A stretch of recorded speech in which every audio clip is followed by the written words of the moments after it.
year. Today we're going to be going through how you can improve your job adverts to get a better rate of return in terms of the spend that you have. So my name's James Digby. I'm the MD of Bright. We support educational organisations and some organisations from other sectors with getting the most from their recruitment and their marketing budgets. We've been doing this for about 23 years now, and we use our market intelligence 360 different media options and partners, and about 5,000 campaigns a year to give us quite a large data set so we can make better informed decisions for our clients. Typically, those clients see about a 40% improvement on their return on investment for their marketing spend, whether that's for recruitment or corporate marketing. So today, we are going to go through benchmarking and understanding the data that you have, some solutions and tips for some of the issues that you might highlight through that benchmarking. We're also going to talk a little bit about LinkedIn and using it to select the right job title. We do have a session on LinkedIn as well coming up in the new year. So if you want to know more about LinkedIn and using it to attract people, feel free to join that. We'll talk a little bit about career motivators, how they've shifted over the last 24 months or so. And then finally, because it's such a big topic for everyone, we'll talk a little bit about diversity and inclusion. There will be an opportunity to ask questions at the end.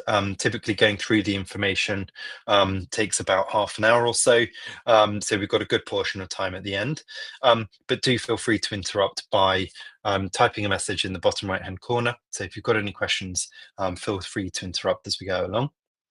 We do have a resource linked to this masterclass. So we have a job advert template on our website. We also are going to be providing an access to the recording of the session. And we do also offer everybody the chance to have a free consultation, just so if you feel like any of the topics in our masterclasses don't apply to you, or you want some advice about implementing it, we can help you do that. So let's start off by talking through your data. If you're working with a marketing agency like Bright, we can provide you with a range of data points about your job adverts, but typically the most important to discuss would be the number of advert views that you receive and the number of apply clicks you receive. So we call them apply clicks because those people might not actually go on to apply. A lot of job boards call apply clicks applications, but that's not the case, because sometimes when you're redirecting people, or even they've got to fill in a basic form on a job board, those people don't actually complete the application process. Most marketing agencies out there talk about click-through rates as a measure of success. So, for example, we know in the UK, 10% is seen as the average conversion rate from the number of people viewing your job advert through to clicking the apply button. So if you had 100 views at 10%, you'd be getting 10 people click through. And the education sector is currently at about 6%, to slightly lower than the UK average. However, depending on the role type, depending on the sector, depending on your location, those percentages start to become fairly pointless. So we typically talk to people about aiming for between 100 to 150 views and generating between 12 to 22 apply clicks. We know that that's typically the number of views and the number of apply clicks you need to be successful in a campaign. For leadership, you might have a lot higher views and your conversion rate might be a lot lower, but you'd still want between 12 to 22 apply clicks. That should give you a minimum of 10 good applicants. Of course, it does vary role by role. And if you're stuck with knowing for a particular role what's good, feel free to send it across to us and we'd be very happy to help. So sometimes you're going to have high numbers of views and low apply clicks. And other times you can have low number of views and high apply clicks. And sadly, there'll also be times when you have low views and low apply clicks. So what this means in terms of a high level overview, where you're receiving a lot of views and not enough apply clicks, your advert is typically optimized very well for search results. So the words that you have in your job advert are meaning that you're coming up high in the search results. However, when people click through, something in there is not engaging enough. Um, the other end is you're not optimized enough to come up in the search results often enough, so you're not getting enough views. But those people that do find you are highly suitable, and therefore you get a high number of apply clicks. So if we look at why that might be, and start with the orange one, so high views and low apply clicks, if you're seeing this as a problem, the first place to start could be the job title. So you might be having a job title that is attracting a lot of people, but when they click through to the job advert, not many people apply because actually the job title is misleading. Could also be that the keywords that you have in there, like 4-day week, for example, might be attracting a number of people, but they're not suitable for that job. Or sadly, it could be that people are seeing your job in the search results, but you have a low salary or low benefits. And therefore, the people that do click through, you're unable to convert them because they compare it to their current salary and benefits, and it doesn't stand up to enough scrutiny to allow them to kind of apply. And then a very generic one is that your content just might not be engaging enough. It might just be that compared to other job adverts, you haven't written something which kind of attracts those passive candidates. The job boards that are doing really well at the moment push your jobs out to passive candidates that aren't actively searching for a job. So you will get a good number of people viewing your job advert that weren't actually looking for a job role. If you can't write a job advert to attract those people that aren't actively looking for a job, you're really, really going to struggle at the moment. The other end of the spectrum, where you have low numbers of views, so very few people clicking to view your job advert, but a good percentage of those people then click to apply, could be for a number of reasons. Typically, it's a niche job title, so it might not actually be a problem. So those people that do view your job advert, they're typically going to be very suitable, and therefore they're going to have a high chance of clicking the apply button. It could be that you've got poor SEO. So you haven't optimized your job, and we're very happy to kind of speak to people directly about their job adverts and the details of SEO. But SEO is search engine optimization, and it's optimizing the content in anything, but in this case, job adverts, so that it matches the terms that people are searching for. A really good example of this could be the job title, which is given the highest level of importance by any search engine, not being correct or being too long. So you might have a IT technician, and you might have put after it maternity cover, part-time, whatever it might be. You're better off going for the exact term that people will search for, rather than putting anything that's going to extend the length of it. The way I typically explain this is a bit like a library. All of the things are going to come up that match exactly the book name that you're searching for. But if people are searching for keywords or they're not quite sure of what they're looking for, they are going to kind of be searching for something fairly generic. So do keep things fairly clean in terms of job title. It could be that you've got a really, really high salary, so not many people view the job because it's quite niche or it's quite difficult to do, or there's a shortage of people, but the high salary is converting a good number of people. It could be that there's too much competition as well. So very quickly you're pushed down the search results within the job boards or wherever it might be that you're marketing. And then finally, a bit of a positive one. It could just be that you've got a weak employer brand in that particular area. And I say that's as a positive because that's actually a lot easier to fix than a lot of people might suspect. And the reason that's quite easy to fix is because typically people won't be known by a brand if they're recruiting from sectors that they don't kind of operate in as a business or an organization. And there's lots of really nice positive things that that you have. You just have to kind of scratch the surface to find those. A good example here would be recruiting for IT technicians again, if you're a school. So there, a lot of people kind of are put off by the fact that that it is a school, and they feel like it might not necessarily give them the experience that they need. But when you talk to people about their IT technician roles, there's a high level of cybersecurity involved. There's a high level of different platforms. They typically have a lot of autonomy within the role, and they typically get to work with people that really require their services. So by kind of talking about those elements, you can quickly solve that problem. Sometimes it is more complicated than that. You might have a reputation issue. There might be something a bit deeper. But in my experience, 9 times out of 10, if it's for a particular role type that you're struggling with, it's something that's fairly easy to solve in terms of employer branding. So, what do you do to kind of solve some of these problems? A lack of quality data. Um, if you're working with us or you're working with a similar company, request this data from them. They'll be able to kind of collate it and put it together for you. If you're not working with somebody like Bright, you can go to each of the different job boards and get this. Our benefit is that we can benchmark that data for you on a role by role basis. For SEO, um, I would be looking at kind of the keywords that people are searching for. So um, the way that you can do this, for example, for job title, we're going to come on to in a minute when we talk about using LinkedIn to pick the right job title. Um, for the job title, you can be using LinkedIn to understand A, what people are searching for, and B, what types of people you're going to attract. So we'll come on to this in a bit more detail, but the example I'm going to use is a HR coordinator and HR advisor.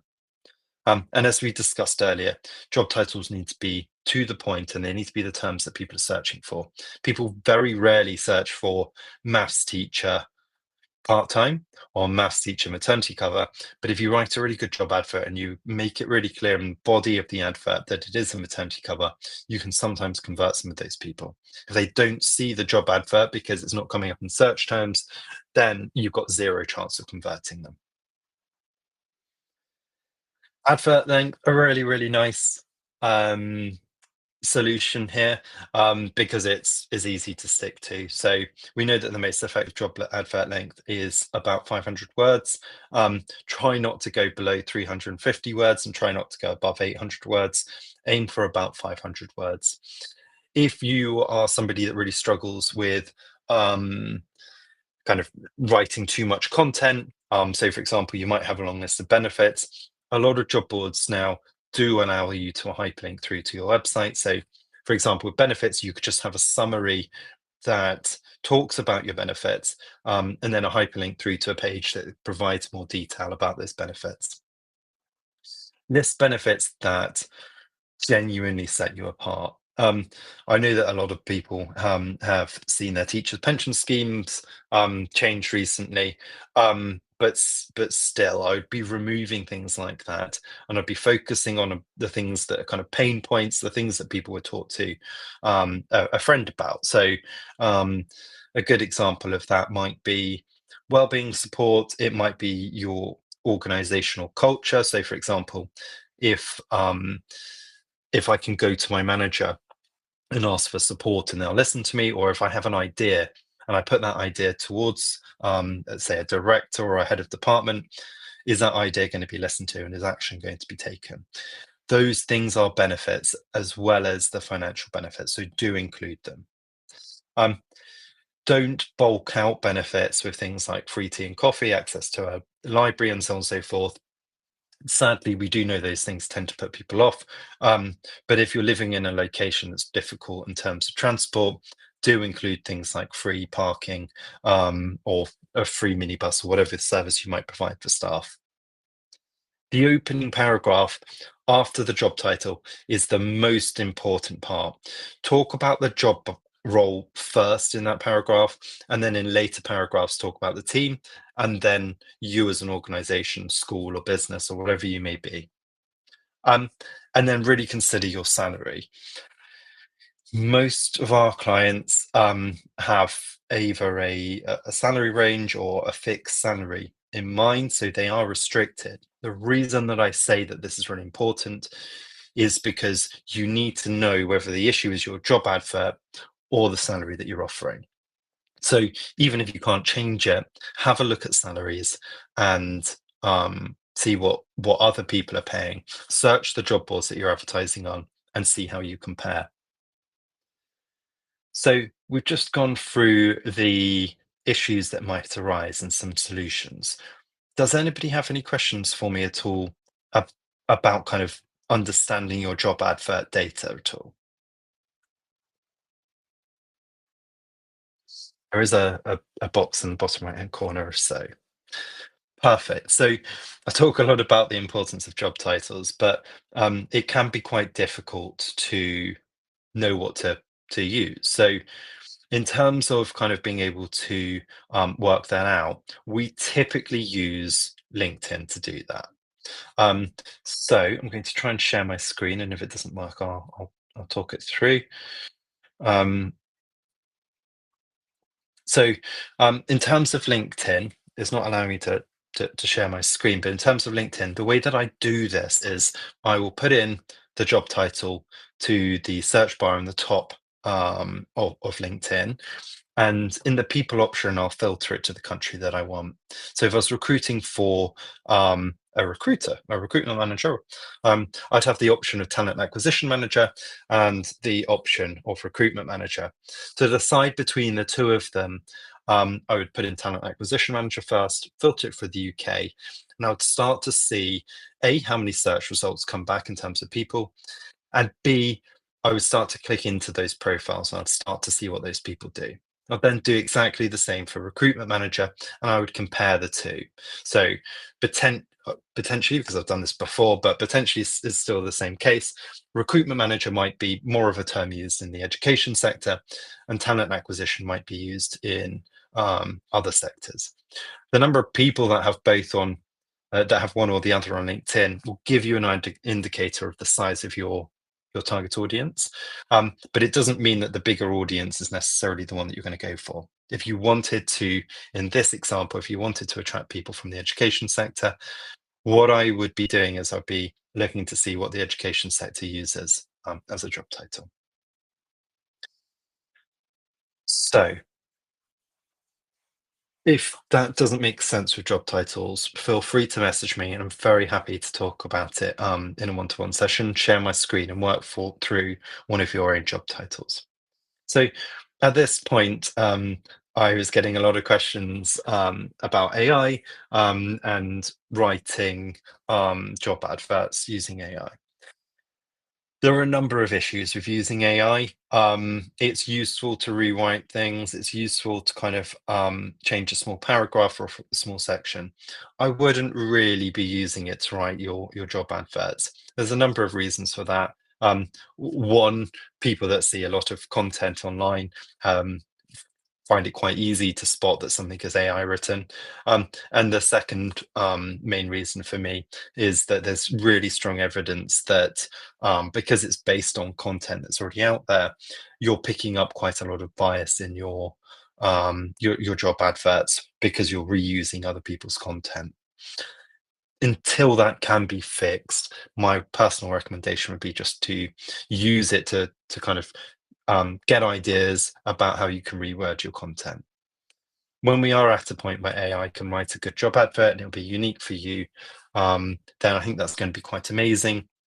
But for the time being, it does make it a little bit too generic and it does make it a little bit too biased for it to be something that you should really be considering. So, what do you talk about when you're writing a job advert? We run a number of projects each year called employer value propositions. So these are the sales pitches basically that an employer has. And to understand what motivates people within an organization, we use a survey to understand those career motivators. And for career motivators, because I appreciate you can't kind of see the detail behind this, career motivators are long-term motivators to do a good job. They're not necessarily the first thing somebody thinks of when they're looking at a job, but they are the things that will convert those passive candidates. I fully appreciate that you can't see the text on this, it's quite small. But the lower bars are things that are low motivators, they're not particularly important, and the bars that are above 250 are good. Um, just to stop and answer the question that's popped up, yes, we will be sharing a recording of this afterwards. Hopefully, this afternoon we'll be able to send out the recording, so everybody that's attended today will be able to go back through this. You can pause, you can zoom in on graphs and things like this. So, yes, you will receive a copy of this. Um, in terms of these motivators, and as I was saying, I think above 250 is a top motivator.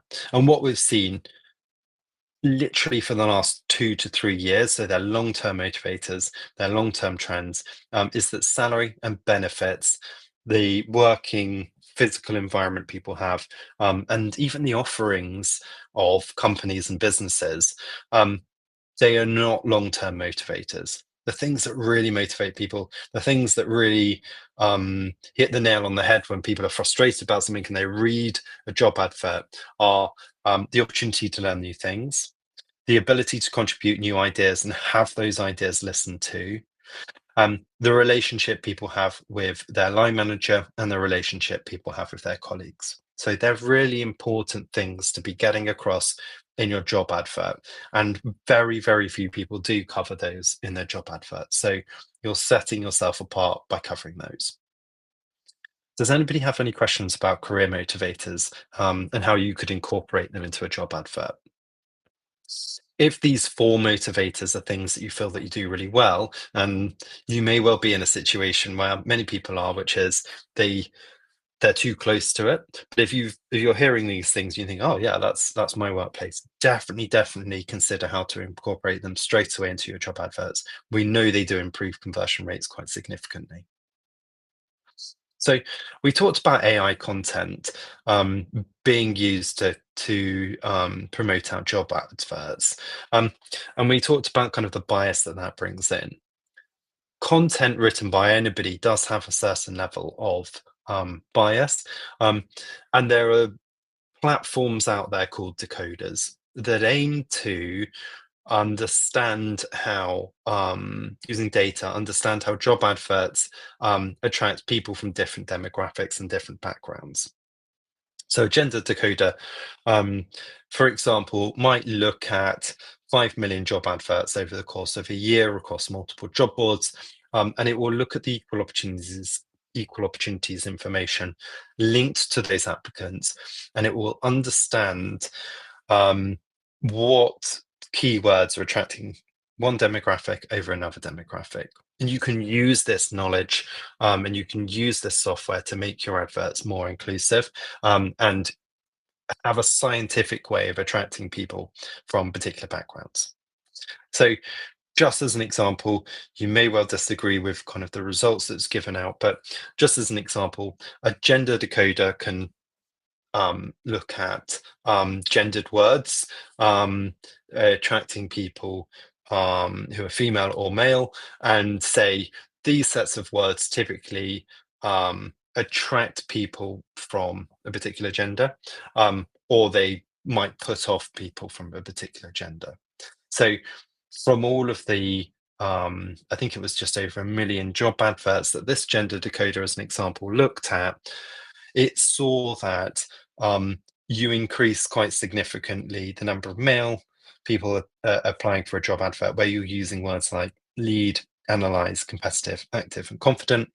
And it also had, therefore, a negative impact on the number of females you're attracting. And you typically attracted a greater percentage, an unbalanced percentage of females for a role where you're talking about keywords like support, responsible, understanding, dependable, and committed. You may well feel like this is a step too far, but across your job adverts, these things do typically tend to build up. So if you feel like you attract people disproportionately from one background, we would highly recommend that you try these on your job adverts just to see the impact that it has. So the biggest trend that we see that people aren't reacting to is getting feedback. In in many other countries, Glassdoor, for example, or Indeed, and the reviews that people have, they've grown significantly in the last year or two. We believe that's going to be the case in the UK. It's already kind of starting to be that way. So the best way you can get ahead of this reviews, kind of directing people to apply or not to apply for a role, is to start asking for feedback.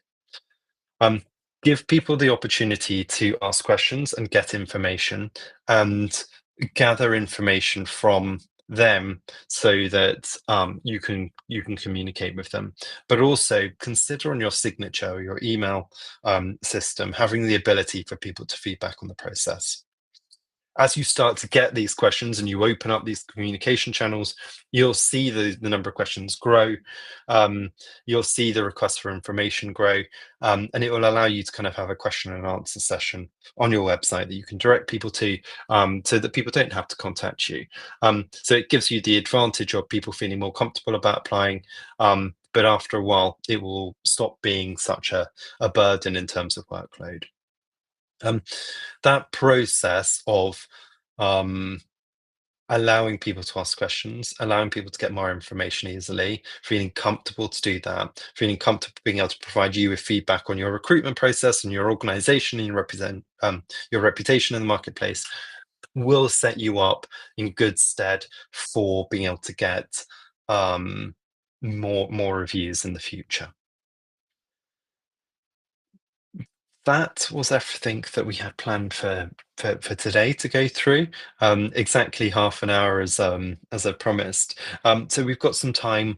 If anybody has any questions, if not, then I will be sending out a recording later today, or maybe even tomorrow morning. But does anybody have any questions for me that I might be able to kind of help them with?